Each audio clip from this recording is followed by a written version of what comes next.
Hi, this is Steve Lentini, and you're listening to Different Thinking for Different Times podcast that I host and gladly invite people to email me, Steve at stevelentini.com, Steve at Steve L as in Linda, E-N as in Nancy, T as in Tom, INI.com. And if you want to come on the podcast with me, we do a conference call and I interview you. And I'm particularly interested in people with near death experiences like my own and in talking with people about expanded thinking and what our job is here.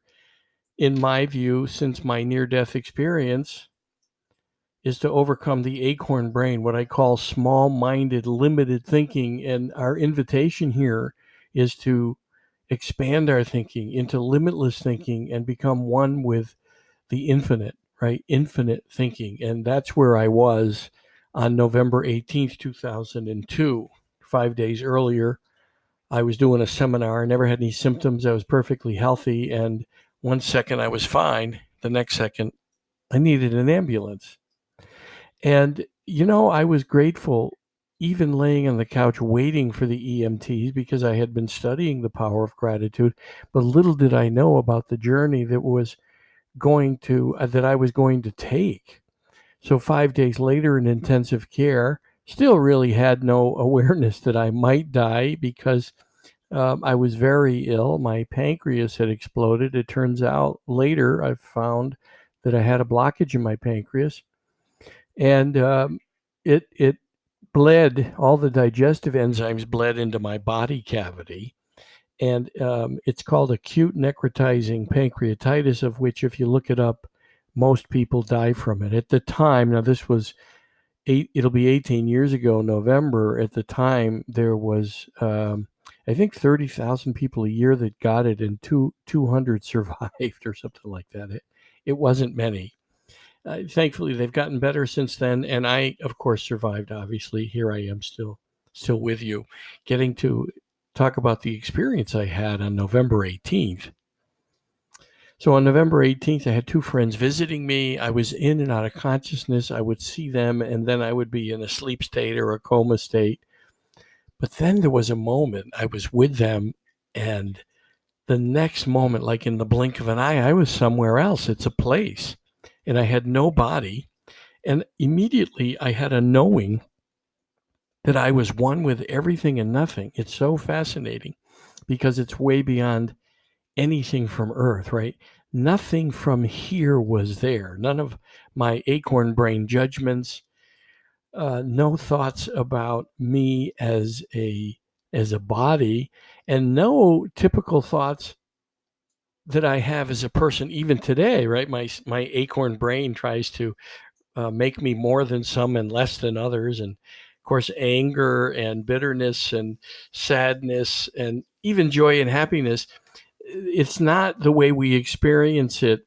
When we move to the other side, it's not like being in a body. All of that little mind chatter is gone, and you immediately know you're one with infinite grace, infinite mercy, infinite power. But again, it's fascinating because for me, it was definitely knowing immediately I was one with everything and nothing. It's just so powerful, right? I was one with the life force, and there were no sexes. There was no male, no female. There were no religions, no races, no sexual preferences.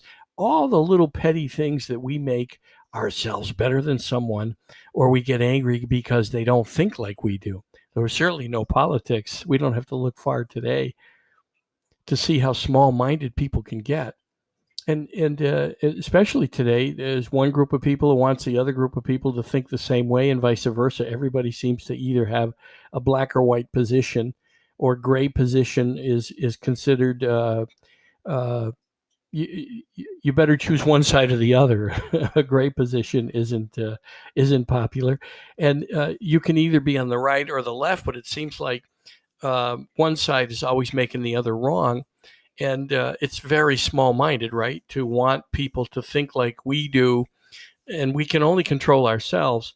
but to expand into violence and wanting people to change everything sounds like what Stalin did and Lenin did and Hitler did and Mussolini and all of the dictators of the world, right?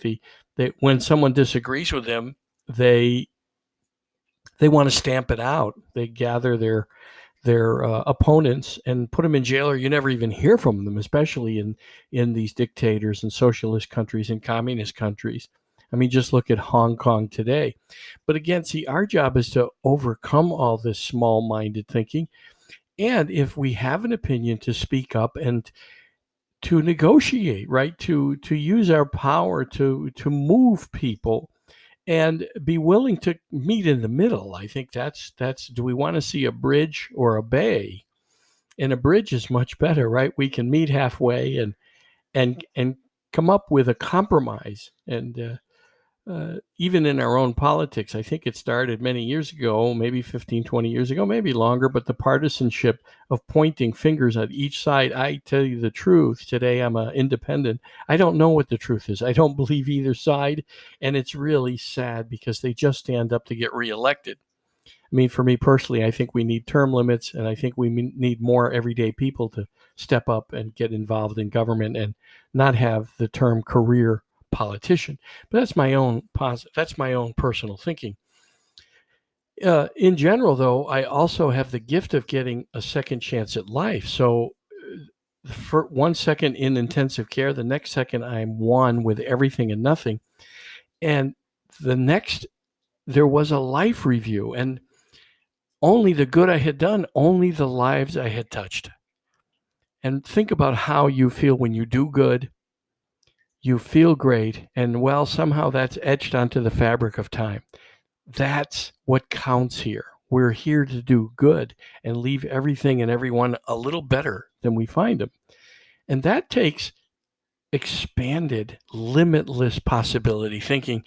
And it means we have to overcome what I call the acorn brain, small-minded thinking. And what created this infinite miracle that we live on, right? We're floating on an orb or a rock, whatever you want to call it, a garden rock or a garden orb in the middle of a vacuum, in the middle of something infinite that we can't even describe, right? We call it infinite, and physicists today think they're getting closer to the origins of all this. And still, it does not describe what created this miracle we live in. And we forget that we live in a miracle, and we descend into petty thinking. We descend and lower ourselves by not being open-minded and let people live the life they choose, and then compromise daily, especially in this system, in this great country called America, where we can protest and we can have differences as long as we understand, use it to negotiate and not use violence. Countries that descend into violence don't end up with prosperous, abundant societies. And by the way, the infinite life force, whatever you want to call it, it had no name. As I said, no religion. Whether you want to call it the god or the goddess or the divine or the Brahma or the Buddha or the Abraham or the Mohamed, it doesn't matter what you want to call it. It's the life force that's animating all of us. And good is all that was mentioned in my life review. And every life I had touched, family I had helped, people I had helped move, people I had helped fix their car, or people I had bought a sandwich for, given money to, all the good things that our acorn brain often, by the way, including mine, had me questioning whether I should give some guy or gal money that knocked on my window at a rest area and had a story about running out of money. But today I say, I welcome them when they come, and I say, thank you, God, for letting me serve you, that I'm serving the life force. For me, I just call it God. It makes it simpler. But I know it's even way beyond the description that we give it in all the books written about religion. It's way beyond that. It's way beyond that. It's infinite thinking, infinite mercy, infinite grace. And our job is to make this place a little better than we find it. And people ask me about sin because they want Not only do they want people to pay for their mistakes here, but they want them to burn in hell forever. And I can tell you that that's not happening. That we are here to learn and grow, and they're not sins, they're mistakes, and there's only one way to rise above them, and that's to do good. And yes, people make mistakes, and some of them are horrific mistakes like murder or mayhem that accidentally kills people, or they do hurtful things in society and affairs and things like that. But what I can say is that I didn't get all those answers, but it makes sense to me that we advance here by overcoming small-minded thinking, and we leave other people's lives as none of our business. It's none of our business. The only person I can control is me, and I know that's hard enough work. And so, but today, because I've had that experience, there was something else that I noticed. I could not connect the events together until I was back in my body, and I'll tell you how that all happened. So I'm in intensive care. The next second, I recognize I'm one with everything and nothing. Of course, no body, but that wasn't and that didn't occur to me. What occurred to me only was that I was one with everything and nothing. Then there was the life review. And by the way, since I couldn't connect everything together, I realized the divine is in the moment. The life force is only in the moment. There's no time there, as Einstein said. And in the moment, of course, that means the divine, we're living on a floating orb, right? In the midst of a miracle called a universe, the divine is here now, even in the things that are uncomfortable for us, and in the people that are uncomfortable for us. And so we have to learn to recognize every moment as a gift, and every person, especially the ones that make us uncomfortable, because they're here to teach us that somehow we have the characteristics we would accuse others of, that what bothers us is something we don't realize we have. And so that's how we learn the gift. The gift in all these situations and people that bother us is to teach us to become patient and forgiving and understanding and compassionate and empathetic, and all the things that are part of an infinite life force that doesn't judge us at all. There was no judgment. And after the life review, I was asked a question by a voice that sounded to me like this into my consciousness: stay or go? And my consciousness responded with, thy will be done. Meaning it was okay. Whatever the next moment was okay. And I had not surrendered. I was 50 years old. I had not surrendered that totally, I don't think, to very many moments in my life until then. I had spent most of my life either in the past or in wanting to be somewhere else in the future. And of course, goals and all of those things are normal so that we can enjoy living, right? Not worry about things, but to enjoy living and keep taking the feedback that life gives us, right? Life is cause and effect, and the effect is feedback for our cause.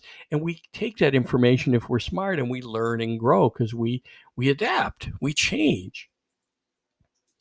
And so, like, for example, even in today's environment with coronavirus, government's job is not to protect us from dying. They don't do a very good job of it. If you look at heart disease, which is just in the U.S., 500,000 people a year, cancer, 600,000 people a year. The flu, I think this past year is going to be 70 or 80,000. It's not COVID, but accidents are close to COVID. Over 100,000 people die a year from accidents. Government's job is not to protect us from dying, but to help us live fully. That means our livelihoods, our businesses, and healthcare. I understand healthcare professionals. They chose healthcare. And yes, from time to time, healthcare gets challenged with hurricanes or tornadoes or horrific injuries in a fire, and all of a sudden they're a little overwhelmed. Well, government's job is to provide us healthcare.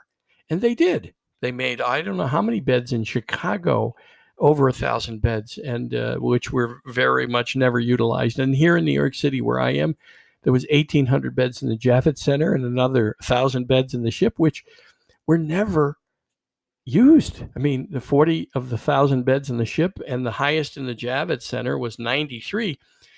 We have to live and let go of this idea that somehow we're going to escape death. That no matter what we do, I'm sure there were people that got COVID that survived it and then went out, God forbid, and got hit by a bus, or they had a car accident and died. That day on November 13th, I was fine. I had no thoughts of ever dying, had no symptoms. As I said, I was doing a seminar and I needed an ambulance. 1 second I was fine, the next I needed an ambulance. And then on November 18th, again that day, even though I woke up in intensive care, I had not thought about dying. But what I was doing, I had noticed I was more fully present in that whole experience because I had no control of it. I had no choice but to let go, from doing a seminar to an ambulance to intensive care, and then the second chance of at life. By the way, that was the 5th day. I ended up in the hospital another 95 days, 60 days straight, and then 40 out of the next 60, and 6 months out of work. So I learned to become more fully present and enjoy the now, as Ram Dass said, or Eckhart Tolle said, and I stopped fighting life. Eckhart Tolle says, when you fight life, that life fights you. And he said, when you're frustrated and fighting against something that's already here, he said, you might as well relax and say, okay, this must be the plan.